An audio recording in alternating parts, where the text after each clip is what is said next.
טוב, שלום וברכה, קוראים לי רחלי קבררה, אני באתי היום מרחוק. במקצועי אני מאפרת כבר 7 שנים, ואני מתמחה באיפור מינרלי, איפור טבעי, תוצרת הארץ. כשאני התחלתי ללמוד, בעצם גיליתי שאני מאוד רגישה לאיפור הרגיל, והוא עושה לי לא טוב, אז לכן כשהפכתי לעצמאי, החלטתי שאני מחפשת משהו שהוא טוב לי. וככה גיליתי בעצם את האיפור המינרלי של מינרז, והתמחיתי בו. עכשיו, אני רוצה טיפה לספר לכם על קצה המזלג על האיפור המינרלי. בעצם האיפור המינרלי, אנחנו מדברים על איפור שהוא 100% טבעי, הוא עשוי מסלעים טחונים ותמציות ארומותרפיות. יש לי פה מייקאפ, אני אעביר לכם, תריחו אותו, יש לו קצת ריח של אדמה, תכלס, סלעים טחונים, ריח של תמציות ארומותרפיות, הוא עושה מאוד טוב ובריא לעור.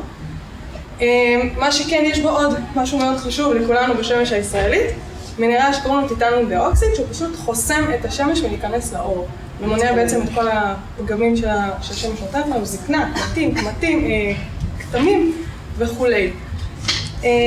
יש מגוון רחב של מוצרים, יש לנו את הצלליות, יש אייליינר, יש לנו את הסמקים,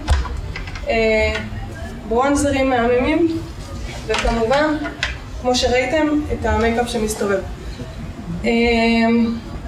החברה דוגלת מאוד בשמירה על איכות הסביבה, ולכן הכל נחרע במחצבות שמאושרות.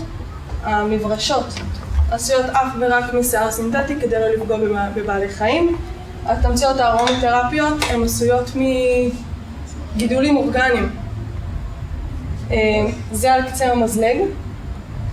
ועכשיו על עצמי, אני עושה מגוון רחב של שירותים, אני בעצם מייעצת ללקוחות ומתאימה להם, מאפרת, עושה סדנאות. שמי רחלי קבררה, איפור מינרלי.